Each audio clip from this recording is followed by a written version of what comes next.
like to call to order the Tuesday, May 14th, 2019 meeting of the Edina Park and Recreation Commission. Janet, could we have a roll call, please? Yep. Commissioner Osborne? Here. Commissioner McCormick? Here. Commissioner McCauley? Here. Commissioner Itis? Here. Commissioner Darlene? Here. Commissioner Good? Here. Commissioner Strother? Here. Commissioner Miller? Here. Commissioner Willett? Here. Commissioner Nelson? Here. Thank you. We have in front of each of you a copy of our meeting agenda for tonight. Could I have a motion to approve meeting agenda? So moved. Second. Any issues or discussions about the meeting agenda? If not, all in favor? Aye. Opposed? That passes. Next up, approval of our meeting minutes from April 9th, 2019. Can I have a motion to approve our minutes? Second. Second. Any discussion or issues about our minutes from last month? Okay, hearing none, all in favor say aye. Aye. Opposed? None? That passed. Next up, special recognitions and presentations. We're going to have a presentation on the CP Rail Regional Trail. Andrew, you're going to kick it off for us this evening? Yes, Commissioner. Thank you.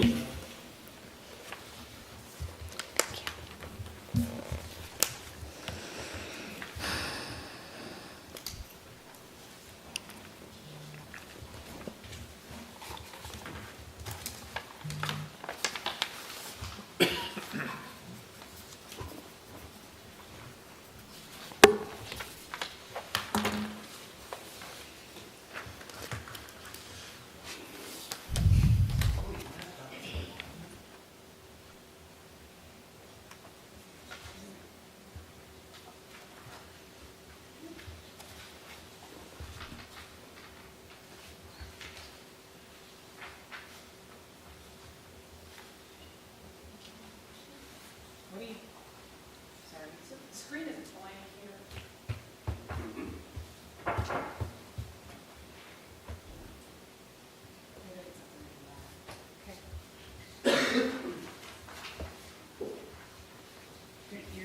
You're doing it from the PC, right? You're not doing it from a laptop, correct?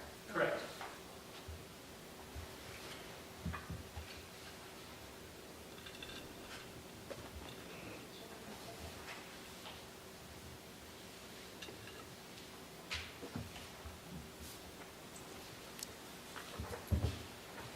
Let me run back. Yeah.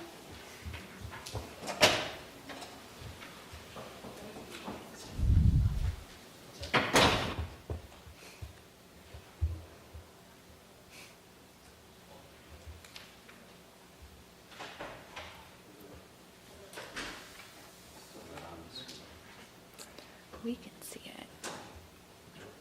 Oh, but he can't see it up there to see it. Yeah, we're seeing it here. Okay. We won't be able to see it here. Yeah. You can come up here and have a seat with us. Yeah. Well, now it's gone. Yeah. Now we can't. Commissioners, thanks for your. Now it's gone. Now we can see it. Commissioners, thanks for your patience. Sorry for the technical difficulties. I'm Andrew Scipione, Transportation Planner for the city. It's my pleasure to introduce Stephen Scherson with the Three Rivers Park District. He's going to give you a short little presentation on the current status of their proposed Canadian Pacific Rail Regional Trail. This presentation was previously given for the Transportation Commission about a month ago, and before. Thank you. And this presentation was also given before City Council last week. And we are going to be going forward or requesting seeking a resolution of support for segment A of this regional trail from City Council at their next meeting, May 21st. So with that, I'll turn it over to Stefan. Thank you, Andrew, Chair and Commissioners. Pleasure to be before you tonight, even on a beautiful spring night. I'm sure we'd all rather be out in the parks tonight, I'm sure. I'll got a short presentation here to walk you through our CP Rail Regional Trail Master Plan. I don't have a screen in front of me, so I'm going to be turning a lot, so apologize for that. But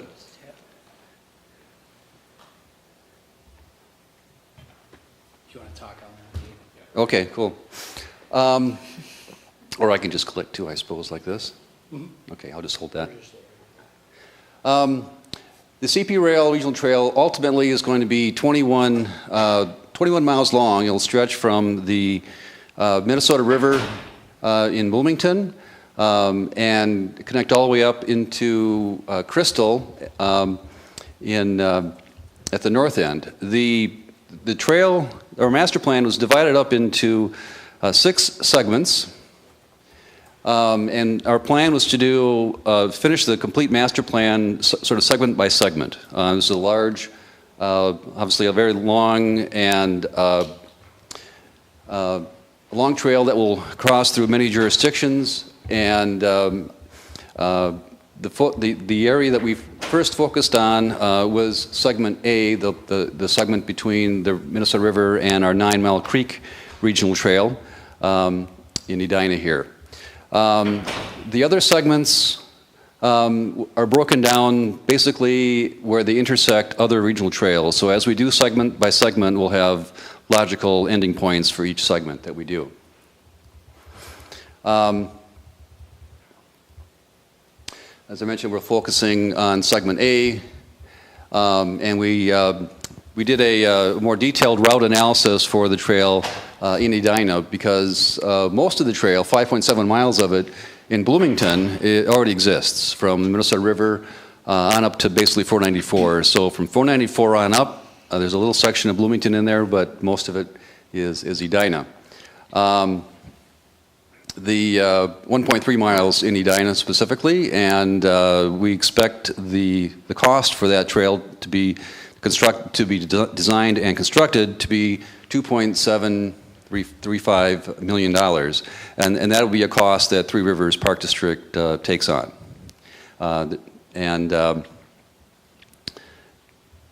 So last summer, about this time, we started our public engagement for the segment between largely between 494 and 9 Mile Creek Regional Trail, which is at about 70th. We had a very extensive door-to-door public engagement where we went to businesses in the industrial area, in that area, as well as residential areas to the west, and asked people their thoughts between. At that point, we had 2 different options for an alignment through that area. In the next slide, I'll get to that. Ultimately, we ended up with a third kind of hybrid option, which was kind of ended up being the best of sort of both options. Other public engagement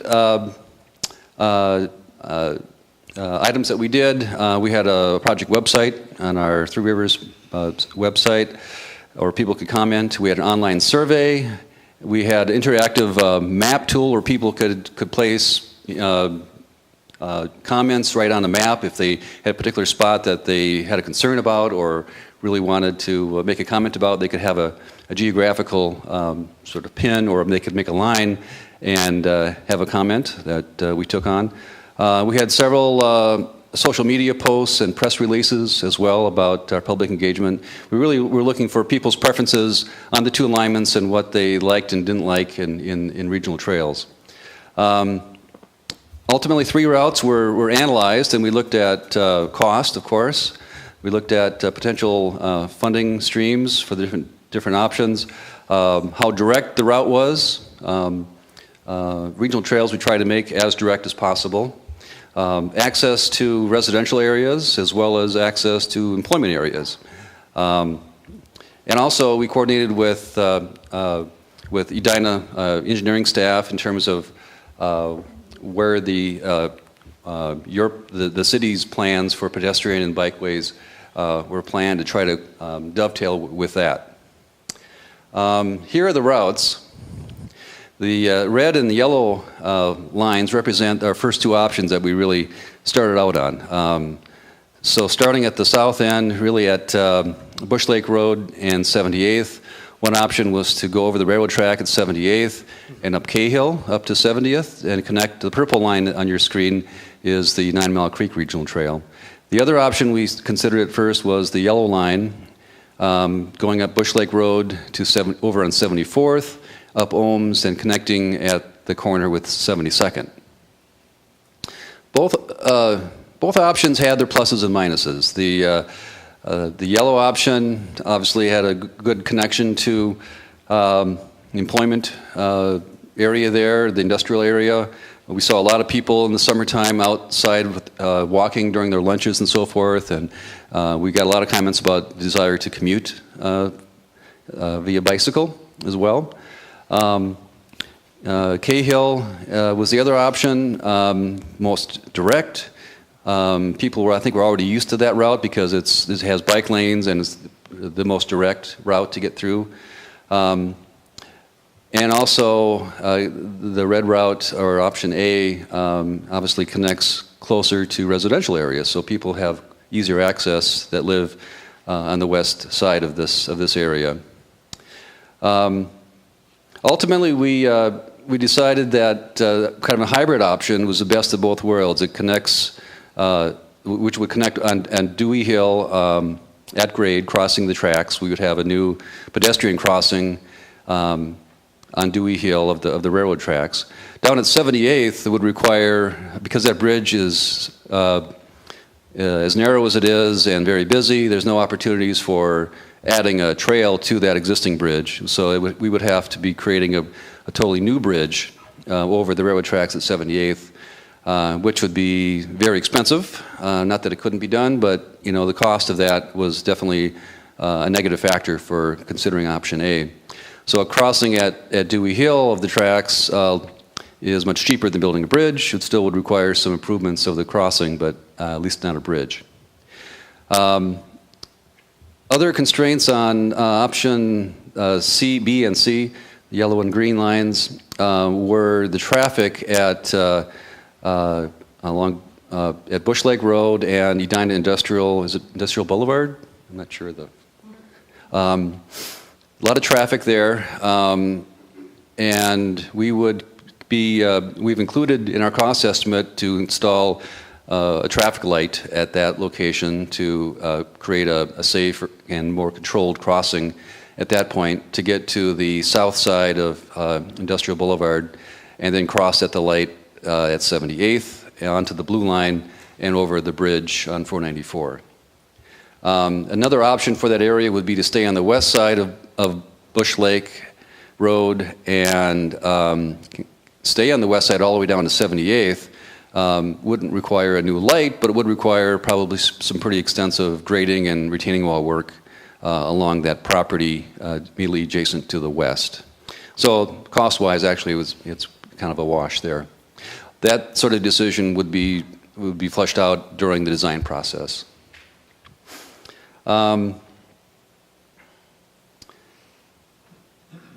We coordinated with city staff and recognized in your bicycle and pedestrian plans that there were already plans long-term for a shared use path along Dewey Hill Road, which overlapped obviously with our trail option C here in purple.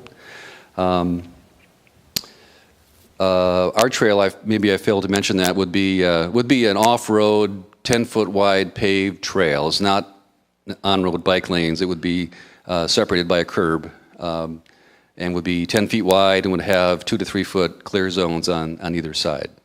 So that was the same idea that was in your bicycle plan as well. And then the pedestrian plan also calls for that shared use path. So it dovetails nicely with your current plan. Where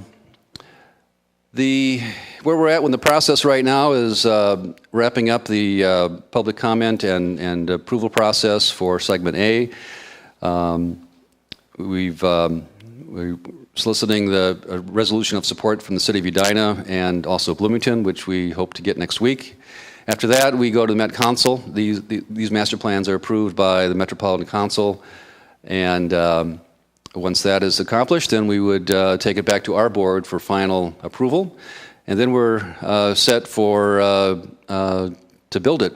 Basically, we're eligible to solicit for federal funds. This would be big enough project where we would solicit for federal funds to build this. And we're planning on doing so in the next cycle. And if that is successful, then we would look to build this segment A. in 2023 and 24. Also, the next segment B, we would look to kick off the master plan process. We've got sort of a placeholder in the master plan for the other segments, right? So segment B, we would do kind of like what we did for segment A. We would do that in 20 and 21, or late 2020 and into 2021 with public engagement and engaging with staff again and iron out the details of exactly where the alignment would be. Likewise, in 2020, we'd also be working on segment F. There's some opportunities in Crystal for some development that we are sort of piggybacking on up there. So segment F would also be a segment we'd be working on. So with that, I'm happy to stand for any questions you might have. Okay, thank you, Stefan. And just for clarity of our discussion, tonight you're looking at just segment A and inputs and discussion around segment A, not the rest of it. Is that correct? That's correct. Yeah, Okay. we didn't explore anything beyond A in this master Yep. plan. Just Okay. just a placeholder. Great, thank you. Questions? Yeah, I've got Yeah. a couple. Mike? Thanks. So first question is, I'm trying to wrap my head around $3 million for that little section because there's already bike lanes there. I mean, I ride there, and that's how I get down to Highland. I go across that bridge. So help me understand what's different, or what would be different than what's already there.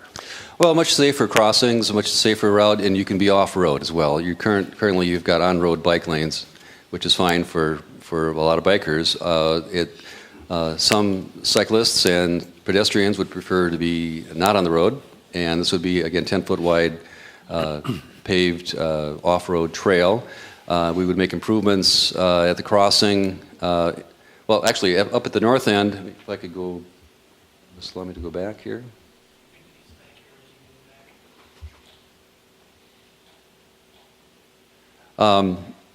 We would make improvements where it connects to the 9 Mile Creek Regional Trail up on 70th. We would make improvements at crossing of the railroad track, safer crossings down to Industrial Boulevard, as well as 78th, and whatever improvements would be needed on the existing segment, probably just some ped ramp improvements going further south. So for example, on Cahill, where both the red and the green are, the bike lane is on the west side. bike lanes on both sides? Currently, it's on the west side. So would you be going onto the boulevard to create this, or taking up the current street to make this, and would it still be on the west side? So Cahill actually throughout this, between 70th and 78th, has bike lanes on both sides. It has a northbound bike lane on the east side and a southbound on the west side. My understanding is that this trail would supplement those bike lanes for that section between Dewey Hill and 70th. So for that section, you would still have the on-street bike lanes. And then in addition to that, you'd have this shared use path. And the combination of those two facilities would accommodate a wider variety of users. So where do you get the 10 feet, though? We would, there's additional right-of-way basically behind the curb now that we would look to enter an agreement with Edina to utilize that existing right-of-way. Take a look at the widths, lane widths and so forth on Cahill if it requires narrowing.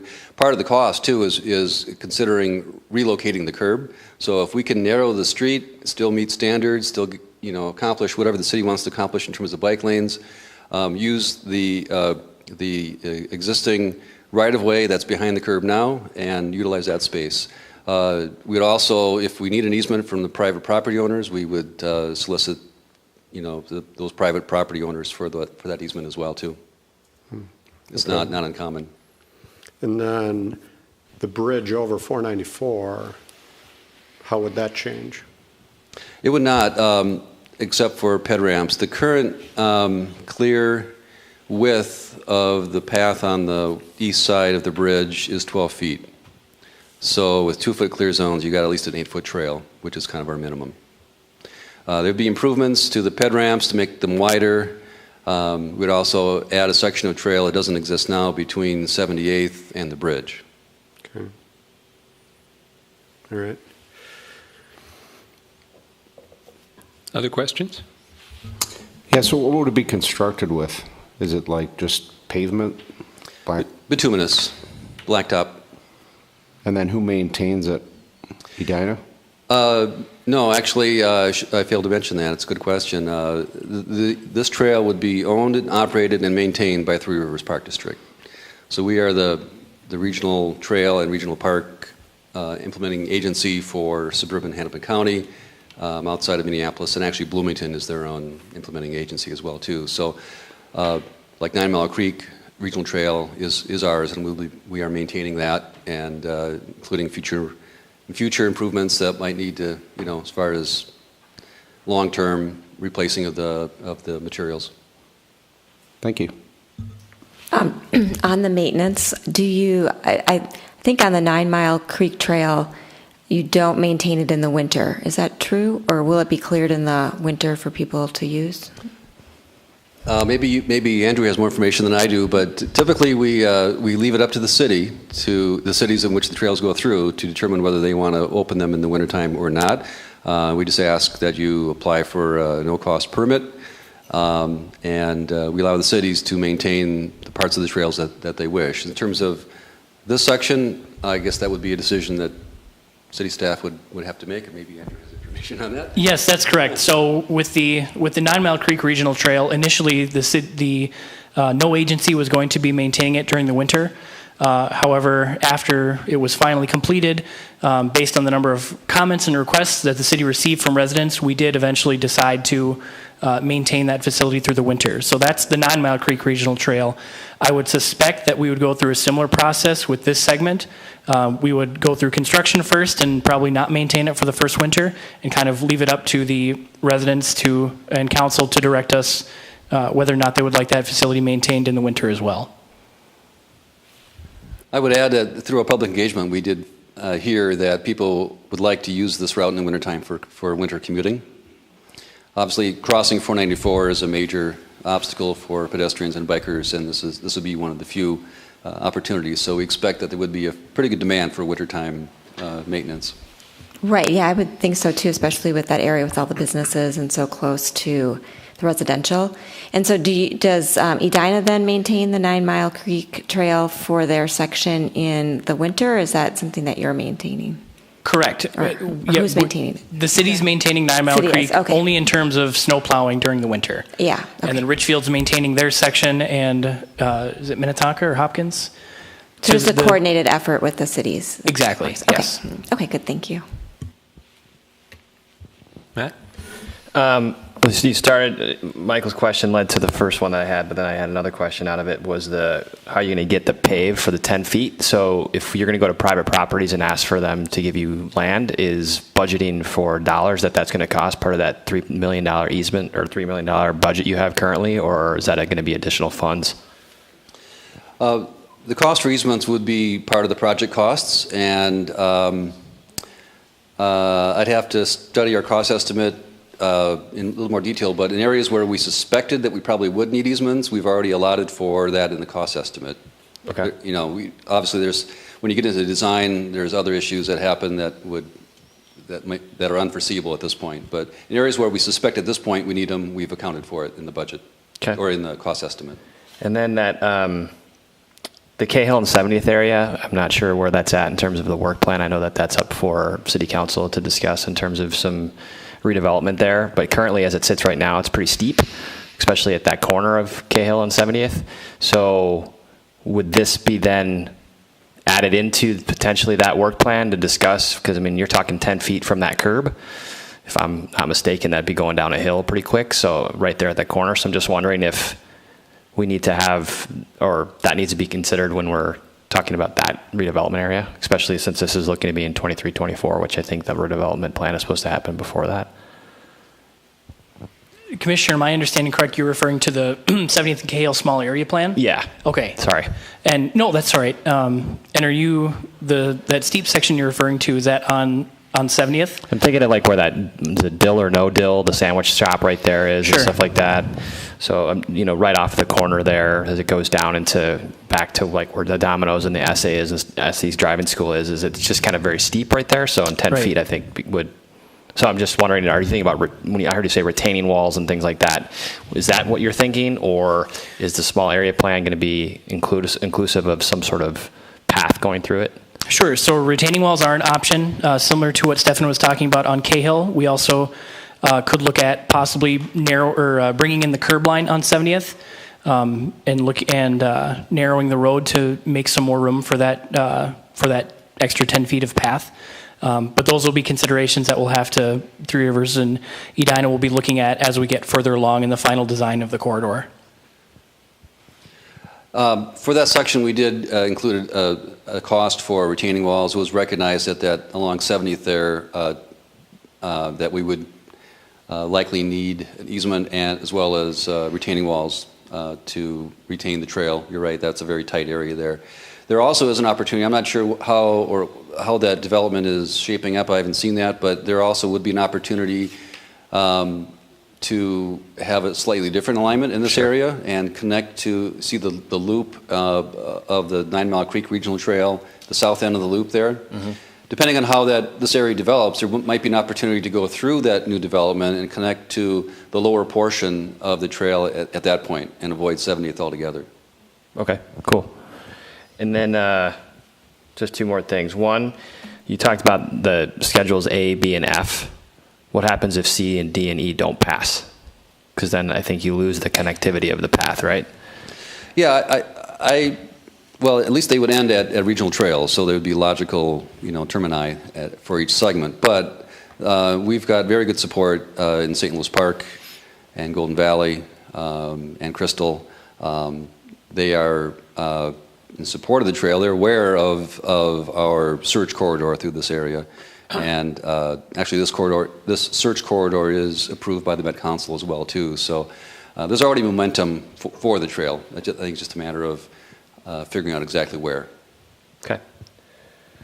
And the last one, this might end up being rhetorical, but you talked about federal funds for this. Are there federal streets? I think of the construction that's on, was it 76th right now? The bridge from the gas station to like the Wave Car Wash, Mr. Car Wash toward, was that 78th, maybe 78th? I'm not sure. 76th, yeah.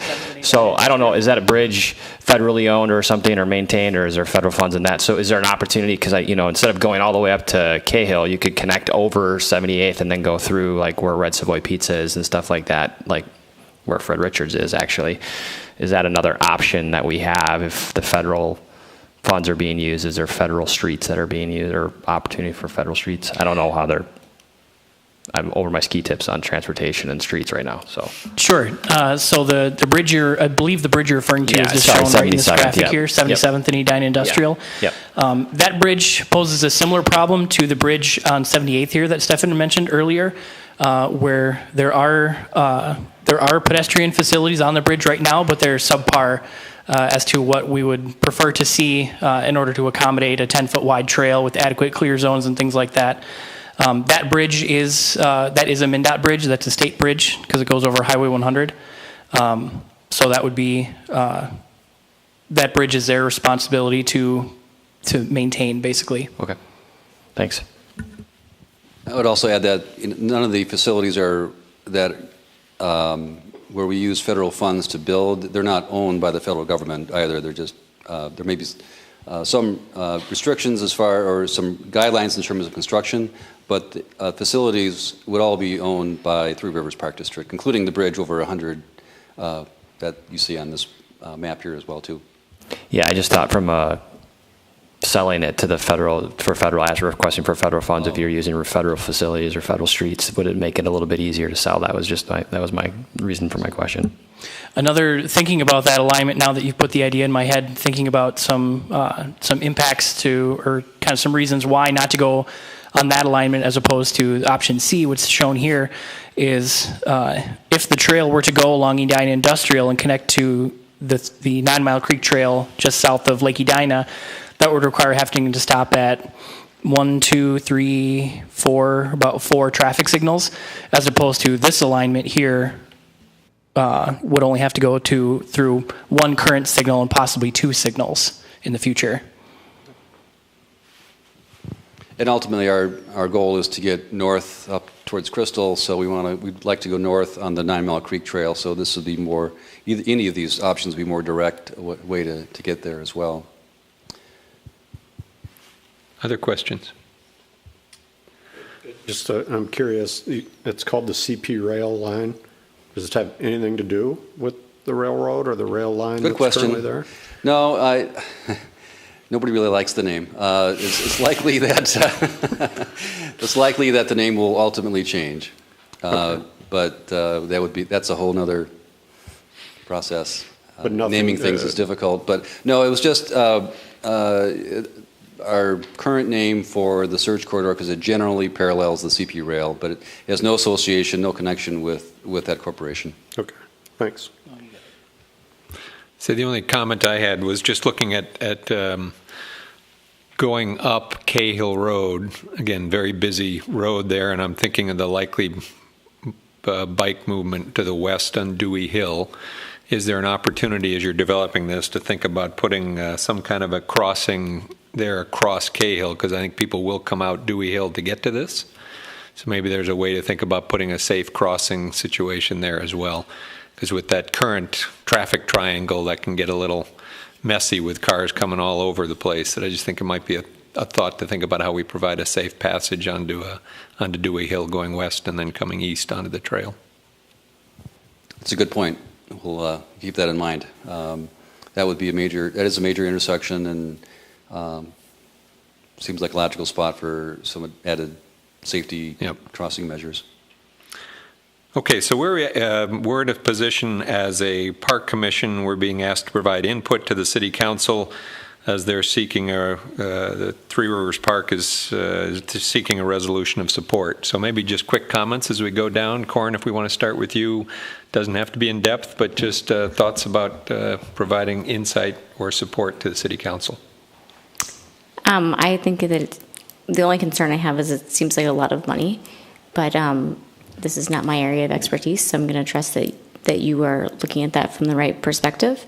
I do think it's necessary. Do we add some safety, like you mentioned, at Dewey Hill, especially as Braemar is getting ready to open, and I assume that's going to add a lot. I hope it's going to add a lot more traffic to that area. But I think that it makes sense to me the reason that we would take the option C over A. So I think it's, if this is the right, if we go ahead and want to spend this money, I think this is the right direction that you would have it flow. Thanks, Pat. No, after discussion, I'm comfortable with where it stands. Thanks. Mike? I think it's awesome. I think we have no north-south really corridor for biking in here. So I think it's fantastic, and I hope it breezes through all the other towns because it'll be a great addition to the whole region, regional trail. So it's got all my support. Julie? I concur. I think it's a great idea. Bike lanes are great, but if you bike with families, having a dedicated separate path, you'll get more users. It's safer. Winter biking is easier. So if you're going to maintain it in the winter, I think it's a great idea. I did have a clarifying point, though. It is the Three Rivers Park District that would be paying the costs for this, correct? I just wanted to make sure I understood that. So you're not asking the city to outlay any funds for this. Commissioner Strother, that's correct. This would be entirely a Three Rivers Park District project and funded. Great. I think it's a great investment that would benefit the other things the city's trying to do with interconnectedness in the city. So Good, thanks. Matt? Everything has been said. I think it's great from that perspective, especially if it's not a budgetary item for the city. My only question is how busy Cahill is, and some of those private companies there. On the south end, they're a little bit flat, and that area up on by 70th and Cahill is a little wonky, if that's the right word. So just making sure that we're aligned with the small area work plan as we're going forward. But I think it's great for the city. Rick? I certainly, think it's a very good project. Living at the corner of Dewey Hill and Cahill, I find it increasingly more difficult to walk to the brewery because I have to cross that street.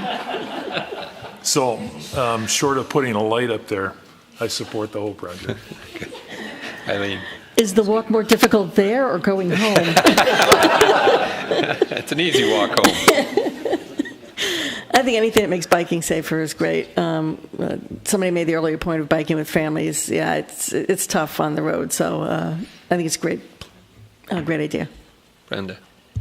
Yeah, I'm very supportive. I think it's great. It really fits well with our strategy on connecting the city and making this connect into the 9 Mile Regional Trail. I think is fantastic. So I think will be really nice. So thank you.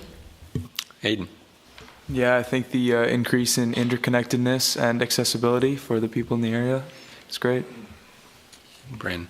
Yeah, I concur with all the other commissioners. I bike a lot in Edina. I'm all for the new path. And I like it as well. I like the kind of third option that you created through the process, the option C. I think that's a good and very strong compromise between the first two. I do like the fact that it's likely to engage into the 70th and Cahill small area plan, whatever that solution ends up being. And I like the idea of keeping things up there a little bit fluid until we really see what's happening, because there could be some different ways to really connect to the 9 Mile Creek Trail there. And I think there will also be an opportunity as we start to talk more about our grand rounds within Edina and going north to see how this continues when you get to segment B. So I'm fully supportive of it. And the last comment I'd make is more of a request, thinking of section B, would be earlier engagement of our group when you get to the planning and discussion of segment B. Because I think most of us were kind of surprised that this was here and was as far along as it was. No criticism that we didn't catch on in some of the other communications that were going on, because I know as a Park and Rec Commission, we have that challenge all the time as well. We think we're communicating and people say, oh, I never heard about it. I didn't get the survey. I didn't get whatever. So no critique or criticism there, but I think if you could help intentionally bring it to us as you engage in segment B, we'd be very pleased with that as well, and an opportunity to give inputs. No problem. We'll be happy to do that, and we'll do a better job of engaging your commission at early stages. Yep. Thank you, Stefan. Very nice. Appreciate it. Thank you all. Okay. Thanks, Andrew. Thank you. Okay, next up on our agenda, and thank you each for your inputs and discussions on that one, is a community comment. Any community comment this evening? Seeing none, we will move on to reports and recommendations. Arden Park construction update from Susan.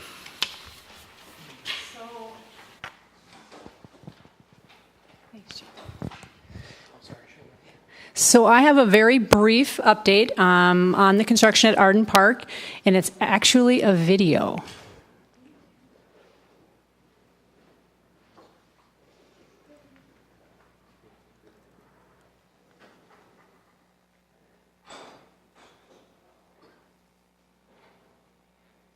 Okay, so this was a drone footage that was shot this morning.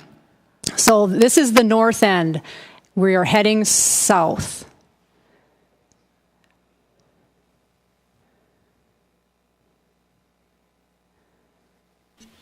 It looks like a real creek. Isn't it beautiful? Is that a triangle piece there on the right side of the creek? Oh, yeah, like Right in here? Mm-hmm. It's a little funky. Is it actually going to be filled in? Or Yeah. Some of the creek, the water, when the water levels were high, they'll have to go back and do some minor repairs. So you can see off here to the left, let me just pause. That is the pad for the new shelter building. So they started the excavation work last week. So we'll be ready to get started with the actual construction here this week. See the bridge that will go over the creek? So this area off to the right where my mouse is going to be the hockey rink. And then also what we'll be working on is starting to stake some of the trails in the park.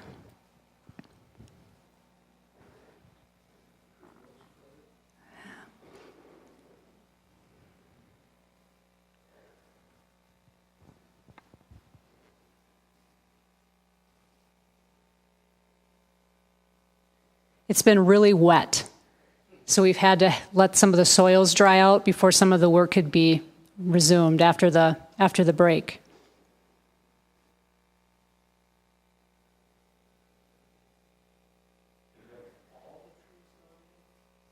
No. Yep, so we have planted 7 of the large trees. We have a few that we will, let me start. Just want to make sure, did you see the boardwalk, the bridge over here? I just wanted to make sure. We can just let it run through. But Luther and the contractor that he's working with, they were out last week and planted 7 of the trees. Like I said, there's a couple that we still need to plant. One is in that open skate area. It was too wet, so we may have to wait until fall for that. But they're big trees. I don't know if you've seen some 10-inch trees. I'm just curious, because my brother-in-law is a boater on Minnetonka, and he said water levels are high. So will that impact if they decide that they want to open that dam at all? I mean, in terms of like the construction, or I'm assuming that when this was all built that they engineers accounted for something like that to happen. I just didn't know if in this stage of the construction could that have an impact on any of the stuff they're doing? Yeah, the Watershed District has been monitoring it very closely. We are still in I don't want to say critical, but we're still in a stage where they're watching it very closely. And in the next probably 2 weeks, water levels should start to decrease.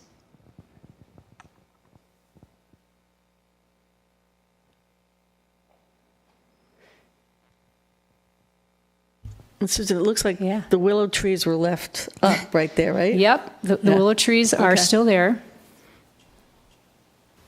And it looks like, from driving by, that they look healthy right now, correct? They are, yeah. Yep.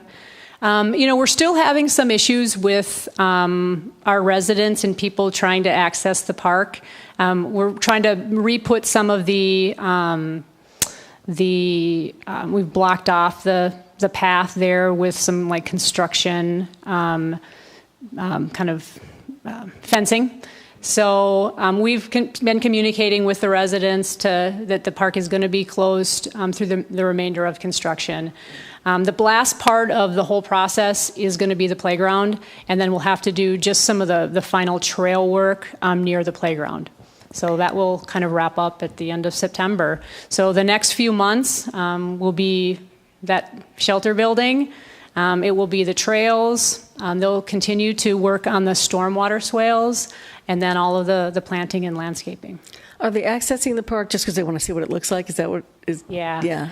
Most of the feedback I've gotten from people in that neighborhood that I've known for years is they love it. Mm-hmm. They think it's beautiful. It's all been positive. Yeah, and that's the feedback that we're receiving as well. Anything else? Good. All right, thank you. Thank you, Susan. All right, next on the agenda, Fred Richards Playground renovation update. Tiffany and Amanda have got the update for us this evening. Good evening, Commission. My name is Tiffany Bushlin. And Amanda Clark. And we are recreation supervisors here with Parks and Recreation. We're going to provide an update for you on the Fred Richards Park Playground and the public process used to pick out the new playground. So we started with vendor selection. We sent a request for proposal out in February of 2019. We actually received 7 proposals. We created a rubric based upon the proposal and graded all 7 proposals and ended up selecting Minnesota-Wisconsin Playgrounds for the vendor. To engage the public in selecting the new playground, we have several different areas, touch points with the public. Overall, the residents helped pick the safety service, play elements, style, and the color of the playground. We utilized the Better Together Edina website.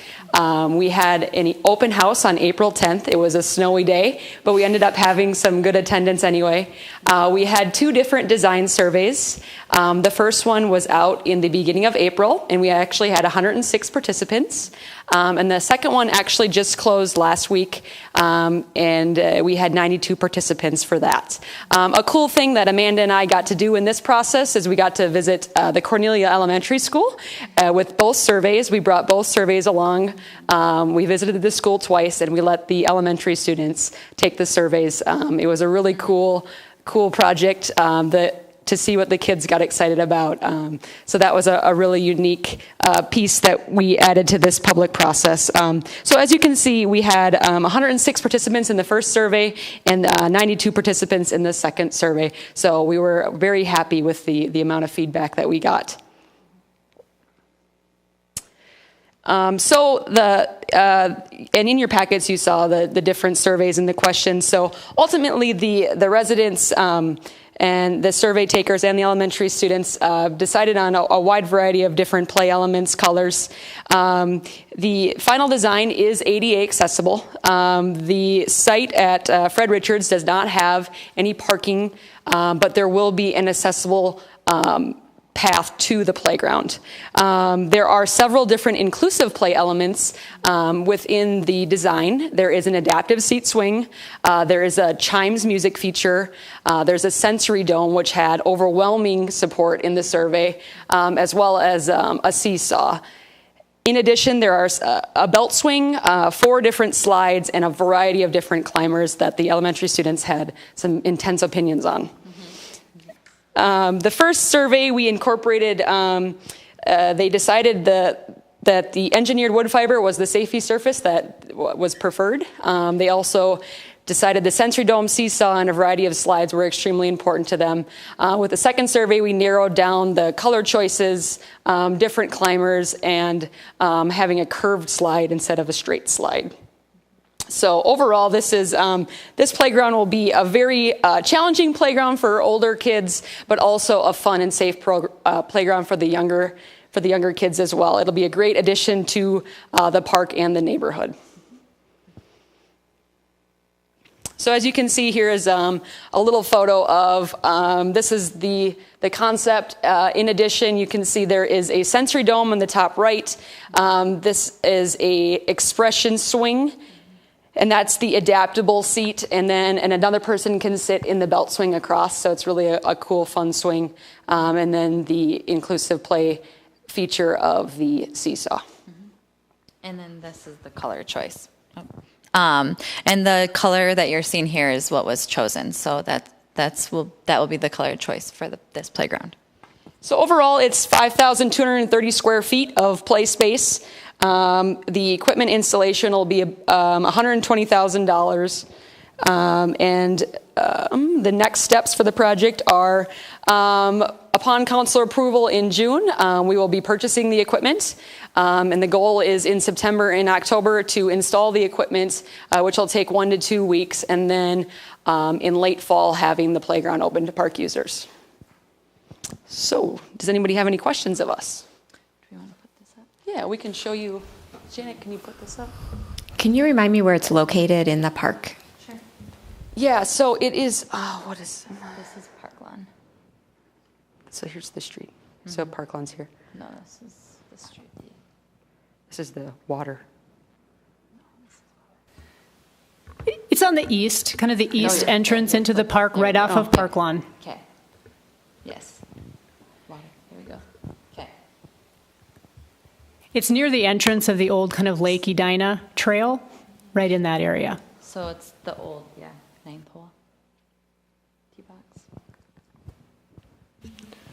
I had only one question. So you said you included some pictures and stuff like that, and I just from a literal sense, the signage looks different than what we've been using or what we agreed to, the Park and Rec Commission went through last year with all the signage. Is this just a placeholder, or is there a reason why the Fred Richards Park sign is different than the signage that we had started using last year? Yeah, no, that was just a graphic that was included in from Confluence. So all of our signage will be consistent. Yep. Julie? I just want to say I really like that you went to the schools and asked the kids what they're interested in. I think that's a great idea. Yep. How to get kids to participate in building what they're ultimately going to use. Hopefully it was a fun, engaging session as well. It was, they were very opinionated on what they wanted to see. So it was really fun. I mean, you're right, Commissioner. They're the users of it. So it's fun to see what they want.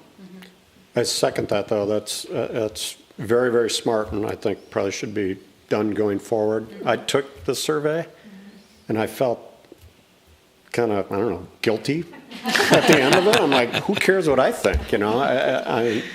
And none of the kids are going to get on the website, so I think it should really be incorporated going forward. I think great idea.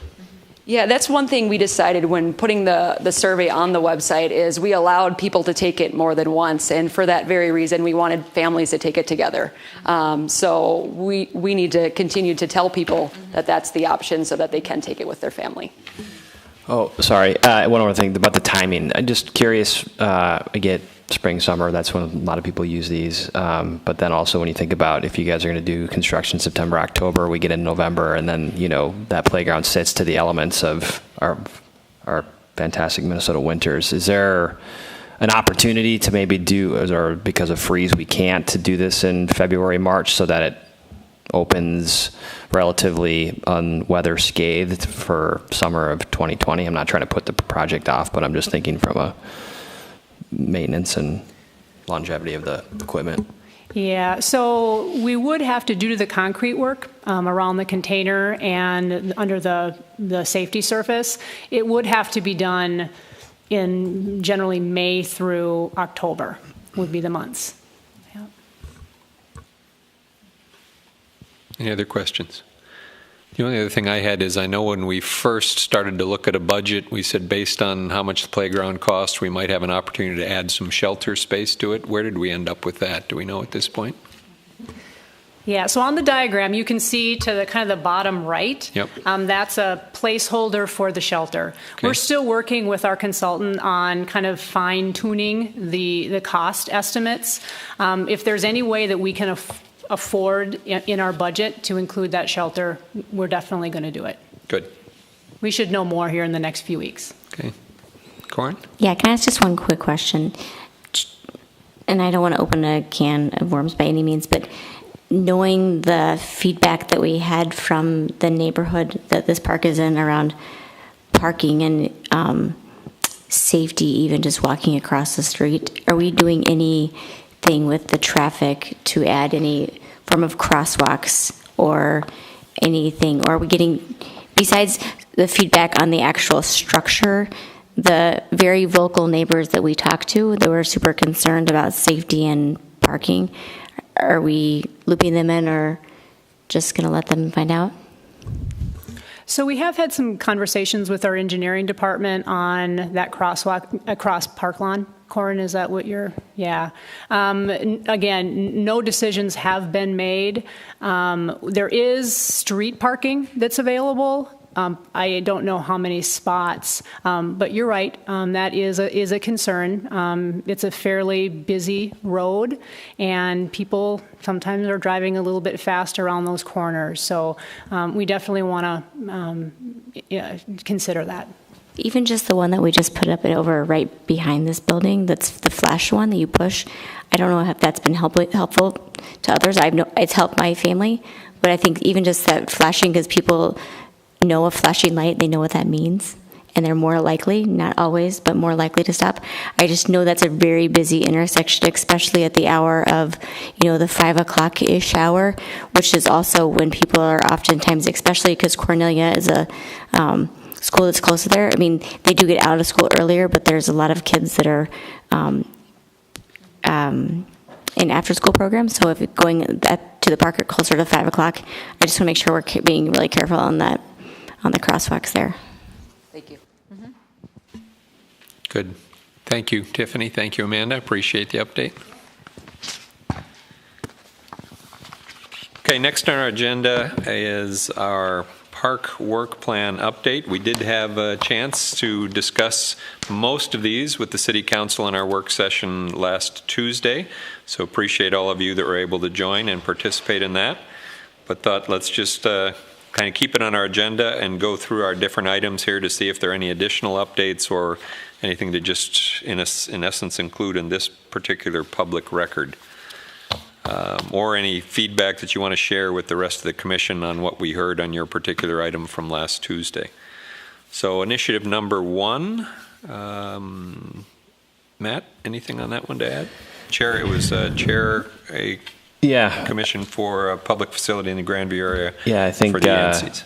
This will be repetitive for those that were at the work session, but I think we left it that City Council was going to take this back and potentially figure out if this is more of a subcommittee from a couple of different Edina public committees to be a part of, or if this was maybe something that needs to be housed in a different committee, being that there may have been some confusion over what they had talked about 2 years ago and naming a Grandview building versus what this was really asking, which was naming City Hall or some mini parkland around it. So I think they were going to take it back. We left it as they would make that decision and come back to us. So that's where we're kind of at right now.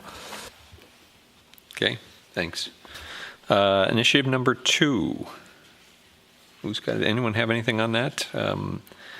Cross-commission partnership with communities of color to identify barriers for participation in programming. I think the last we heard is we were still waiting for connection from our lead on this project. Still the same? Okay. Initiative number 3. That's me. So I am, right? Yep. Yeah, I'm taking the lead on this one. We haven't got a meeting on the calendar yet. Trying to find dates that work for everybody is a little bit of a struggle, especially because May is kind of a really busy time. So make sure you check your email. I'm going to add some more dates on there to try to find the ones that would work. So you can, if you didn't get my email, Julie and Aiden, make sure you add those dates to it. The dates that seem to have worked on our side didn't work for our partner on the cross-functional team. So we just need to make sure we find the date and then we can get together. So that's kind of the update is we are going to have a meeting. Yep. So that was a cross-commission on a draft plan for Edina Grand Rounds working with the Transportation Commission. Initiative number 4 is a continued one from last year, study and report on fields, courts, rinks capacity and utilization, and I provided an update on that last week. We have some initial data. We've been gathering some more from some of the enterprise presentations, and so now as a team we need to sit down and kind of see if we can turn that data into some insights that will drive some information or drive some learnings from this, so still moving forward on that one. Initiative number 5, investigate possible alternative funding options. Mike, anything to add there yet? Yes, the team met last week and put some structure around how we're going to go forward and laid out a number of action items for all the members. We're going to put a standing meeting each month to follow through on it and keep momentum going. One of the action items came out of our work session last week where the mayor suggested that we try to map needs versus budget looking out going forward. So that's going to be one of them. So we understand what we're dealing with. Although in our view, this is more of a long-term funding option also, not just we want to get 3 things done in the next 5 years. It's kind of more in perpetuity type. Yep. So we've got it structured and laid out, and hopefully we'll keep momentum going and be able to have a report done by the end of this year. Good. Thanks, Mike. Initiative 6, review and comment on race and equity policy statement developed by city staff. The last input we had on that is we were still waiting for city staff to work on the policy statement. Anything different? That's still the same? Haven't seen anything on that yet? Okay. And then initiative number 7, cross-commission to complete requirements for Edina to receive AARP city designation. Anything new on that one? So we did meet, and we determined a number of different. So what we need to do there is kind of a study of what intersections look like for people to be able to cross. So particularly as somebody older, how easy is it to get to cross? So we identified 4. Yeah, we need volunteers, so that'll be great. We had 4 places that we were thinking might be intersections that would be difficult, and we're doing a survey now with the senior center to see which one they feel we should attack first, and then we'll do a study we're thinking July. So we've had 1 meeting. We did make a lot of progress at that meeting and kind of divvied up the tasks, and I expect that we'll hear back at the end of May on that survey. Okay, good. Thanks, Brenda. The last thing I'll share on that is before we covered our work plan with the City Council at our session last Tuesday, we did have kind of an open discussion around how do we make sure we're in alignment and in sync on the priorities that City Council would have for us. And the 2 items that we brought up was, actually both of them were on tonight's agenda. One was the Fred Richards Playground, which again was a work item that we had suggested, and City Council decided to table it, and then the playground came back. And the other was the CP Regional Trail that was kind of a surprise, at least for me when I saw it, and all of a sudden it's ready to be approved and it's coming into Edina, it's connecting with other regional trails. Both of them very good items, but both of them somewhat of a surprise. So we had a good discussion, I think, and part of that discussion resulted in the presentation that we had tonight on the regional trail.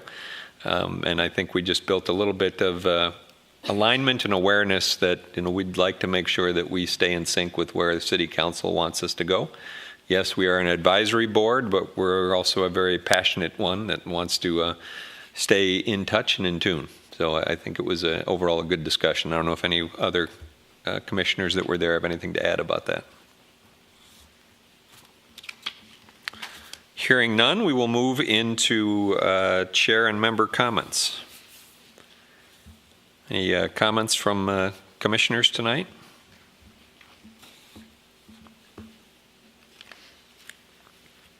I have just a couple. I think we have at least I've seen on some of my emails, there's a walk with the mayor this weekend at Centennial Park this Saturday.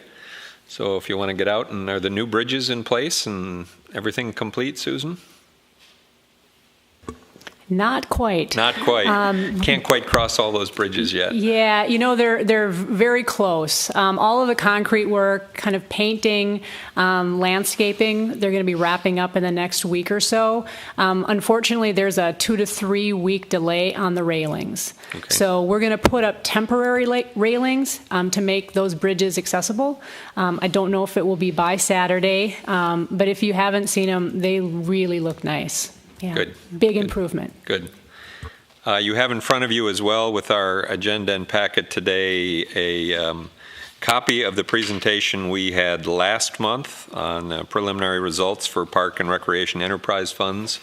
So I thought this was a very good presentation that we had last month and wanted to make sure that we had a copy of this as well, that we could look into it with a little bit more detail than maybe we got a chance to as we were zipping through it in last month's presentation. So thank you to Susan for including that. Braemar Golf Course opening this week. I know there are a few of us that are planning on being out there tomorrow to give it a first shot. And then there are more activities the balance of the week, so great to have that up and going. Maybe it'll be raining this weekend, but hopefully the next couple days will be nice for those of us that will be out breaking it in. And Red River Kitchen, I understand, had its formal opening last week as well. So getting things back up and going again for spring and summer. With that, Susan, I'll hand it over to you. Thank you. I was going to talk a little bit about the golf course too. This week it has been pretty much all golf course. And I just want to really acknowledge our staff. Joe and his team have spent so much time and effort making everything just perfect. And for those of you that will be out this week, I hope that you'll see that. The marketing and promotions that we've done to kind of create that awareness and excitement, I think has been really successful. And the planning, the training. It's been a couple years since we've had kind of full operations. I joke with Joe that I think maybe might have forgotten, he might be a little rusty at managing his operation, but I have all the confidence in the world and in that team, and I think you're gonna like what you see when you go out there. So that's the golf course. Greg mentioned the Red River Kitchen, so they did have kind of their pre-opening party last Friday with a great turnout. I think we had over 200 people. They were serving free beer and appetizers, which is always a good draw. And then just the only other update I have is just on the Aquatic Center. We opened June 1st. We've hired, every summer around 100 employees, about 60 lifeguards, and we spend a lot of time in training. We'll be filling the pool starting next Sunday. So training begins, and the summer hopefully will be here before we know it. So that's all I have. Good. Thank you, Susan. And with that, I had one last thing I was just going to say go ahead, just Corin. real quick. And Just I promise under the you, wire. Real quick. I just wanted to thank the staff as well, because I noticed that the dome went from being up and then the dome went down, and it seemed like it went without any hitches. And we're scheduled and playing like it was a whole different field. So I know from the kids' perspective, it's really been fun because they think it's literally a whole new field, even though it's in the same exact place. Same spot. So right? yeah, so Different I just want environment. to make sure we call it thanks to the staff for that. Good point. Thanks. Yep, thanks. With that, may I have a motion to adjourn? So moved. All in favor? Aye. We're adjourned.